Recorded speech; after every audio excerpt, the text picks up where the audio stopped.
안녕하세요. 이야기 드라마 치료연구소 이드치연구소 지경주입니다. 혼잣말 산책을 시청해 주셔서 감사합니다. 혼잣말 산책은 이드치연구소 지경주가 혼잣말하면서 산책하는 영상입니다.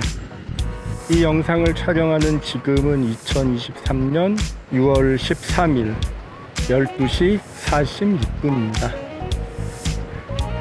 여기는 서울 마곡입니다.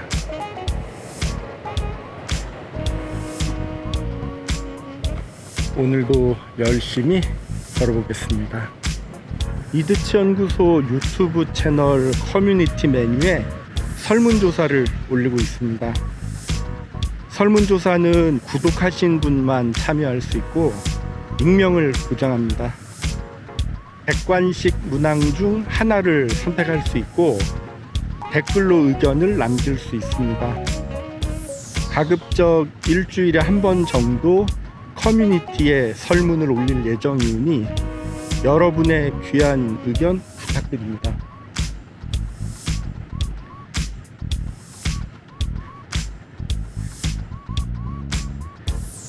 (2023년 6월 2일) 금요일 부산 거제종합사회복지관에 다녀왔습니다. 저는 그곳에서 사례관리의 이해와 소진 예방이라는 주제로 사례관리 실무를 맡고 계신 부산지역 사회복지사 선생님 대상의 강의를 진행했습니다. 오전 9시부터 오후 6시까지 진행했습니다. 저는 사례관리의 주요 이론은 포스트 모더니즘과 연결되고 사례관리 이론을 잘 체화하면 내담자를 위한 사례관리에 큰 힘이 되면서 담당 사회복지사의 소진을 예방하고 소진에 대처할 힘을 키우는 데 또한 도움된다고 생각합니다. 그리고 사회기술 훈련은 내담자가 속한 환경에서 상호작용하고 소통하면서 노출되는 부족한 사회기술을 수정하고 보완하는 데 유용하다고 생각합니다. 사회기술에 관심 있는 분은 이드치연구소 유튜브 채널에 관련 영상이 있사오니 참고해 주시기 바랍니다. 이번 혼잣말 산책 시간에는 이야기 치료의 기본 과정에 대해 말씀드리겠습니다. 출처는 공동체 출판사에서 나왔고 최규련 교수님이 쓴 가족 상담 및 치료입니다. 제가 접한 책 중에서 이야기 치료의 개념을 가장 잘 정리했다고 생각합니다. 이 책에서 소개하는 이야기 치료의 기본 과정은 5가지입니다. 이야기 치료의 기본 과정. 첫 번째, 체계와 인간 경험은 개인이 해석하는 다양한 방식으로 개인 안에 존재하고 작용한다. 두 번째, 우리가 살아가는 이야기는 사회적 맥락 속에서 만들어진다. 세 번째, 이야기 속에는 사회적 담론과 자기 정체성이 포함된다. 네 번째, 문제는 사회적 산물이면서 문화적 산물이므로 지배적인 이야기를 해체하는 것은 새로운 가능성을 높여준다. 다섯 번째, 삶의 이야기는 복합적이며 목적의식에 따라 삶의 방향은 달라진다. 이제부터 하나씩 이야기 치료의 기본 과정을 설명하겠습니다.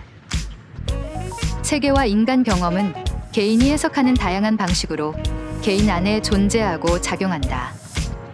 각각의 사람은 자신이 보고 듣고 느낀 것을 나만의 해석을 통해 어떤 장면은 좀 더 강조하고 어떤 장면은 생략하고 어떤 장면은 감정이 개입되어 변형되는 등의 독특한 과정을 거친다고 생각합니다. 즉, 나의 경험을 나만의 독특한 필터를 거쳐 나만의 이야기로 다듬고 정리해 기억한다는 것입니다. 여기에 각자의 독특한 취향, 기질, 성격, 지적 기능, 기억력, 언어 구사력 등이 나의 경험에 대한 해석과 재해석, 해상과 전달에 영향을 준다고 생각합니다. 저는 이 세상을 살아가는 사람 누구나 나만의 이야기책을 갖고 있다고 말합니다. 자신을 이야기책으로 비유했을 때 두꺼운 책 한 권으로 비유하는 분도 계셨고, 얇은 책 한 권으로 비유하는 분도 계셨고, 자신의 나이만큼 각 권 365페이지의 책을 갖고 있다고 말씀하신 분도 기억납니다. 제 생각에 각자의 이야기책은 객관적인 묘사도 있을 것 같고 주관적인 묘사도 있을 것 같습니다. 이야기 치료를 배우고 실천하는 사람은 마주한 내담자의 이야기를 경청할 때 내담자의 이야기는 내담자의 삶이 반영되었음을 염두하고 내담자의 독특한 생각과 감성과 해석과 묘사를 존중해야 한다고 생각합니다. 우리가 살아가는 이야기는 사회적 맥락 속에서 만들어진다. 문득 사회복지를 공부하면서 배웠던 PIE, 환경 속 인간이라는 용어가 생각납니다. 사회에 속한 사람이라면 누구나 사회 흐름에 직간접적인 영향을 받게 되고 어떤 반응과 태도를 보이는지에 따라서 각자의 삶은 독특하게 흘러가리라 생각합니다. 이야기 치료를 배우고 실천하는 사람은 문제 있는 사람으로 취급받는 내담자가 속한 사회적 맥락 속에서 사회의 지배적인 이야기로 인해서 문제 있는 사람으로 취급받는 것은 아닌지 잘 살펴보아야 한다고 생각합니다. 이야기 속에는 사회적 담론과 자기 정체성이 포함된다. 사회적 담론은 특정 사회에 속한 사람이라면 누구나 알고 있고 말할 수 있는 당연한 상식 같은 것입니다. 예를 들어 범죄 관련 뉴스를 접할 때마다 곧바로 떠오르는 생각이나 이런 뉴스를 다룬 영상에 달린 댓글을 보면 사회적 담론을 쉽게 볼 수 있습니다. 당연히 안 되지. 말도 안 돼. 당연히 애를 낳았으면 책임을 져야지. 부모한테 당연히 그렇게 하면 안 되지. 어떤 사회적 담론은 다른 사회에 속한 사람이 보았을 때 이해하지 못하는 것도 있다고 생각합니다. 저는 문득 명예살인이 생각납니다. 자기 정체성은 내가 속한 사회 안에서 나의 존재와 역할을 인식하는 것인데 성장기를 어떻게 보냈는지, 어떤 삶을 살아왔는지에 따라서 자기 정체성의 차이가 있을 것 같습니다. 그리고 몸과 마음이 건강한 사람은 상대적으로 자기 정체성도 건강할 것 같습니다. 이야기 치료를 배우고 실천하는 사람은 내담자의 자기 정체성과 사회적 담론의 관계를 잘 살펴보아야 한다고 생각합니다. 문제는 사회적 산물이면서 문화적 산물이므로 지배적인 이야기를 해체하는 것은 새로운 가능성을 높여준다.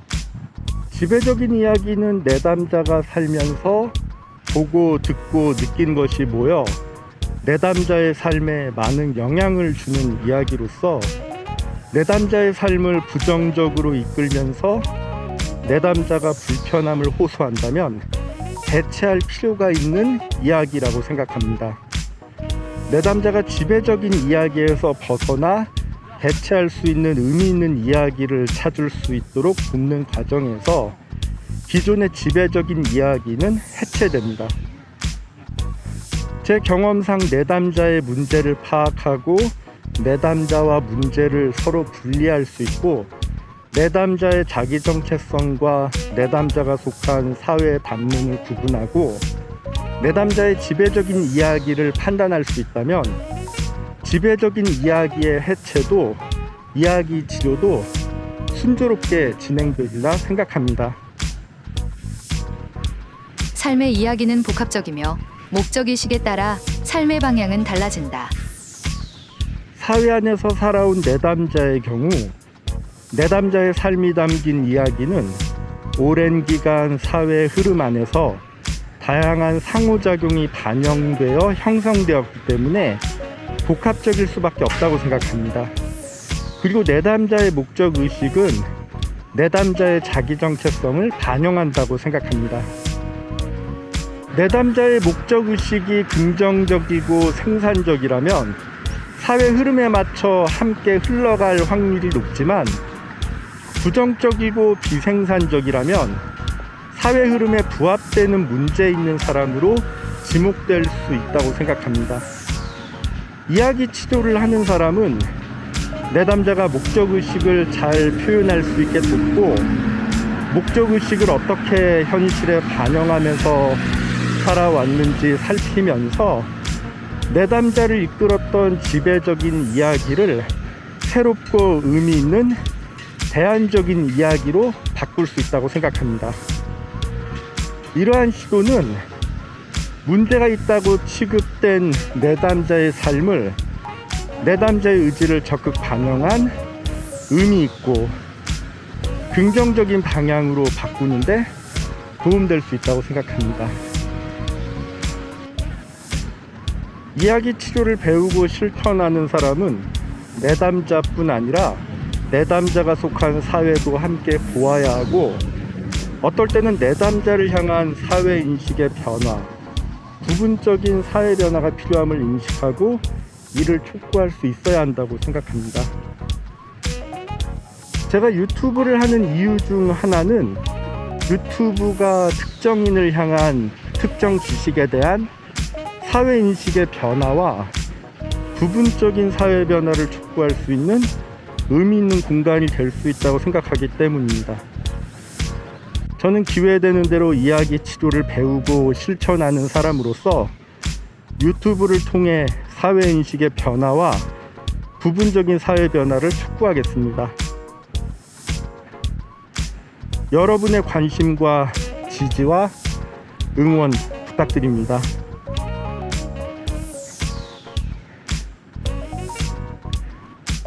질문이나 의견 있으시면 댓글이나 이메일 부탁드립니다. 이제 혼잣말 산책을 마무리 지어야 할 것 같습니다. 앞으로도 기회되는 대로 이곳저곳 다니면서 이런저런 이야기를 나누고 싶습니다. 이상 이야기 드라마 치료연구소 이드치연구소 주경주의 혼잣말 산책이었습니다. 시청해 주셔서 감사합니다.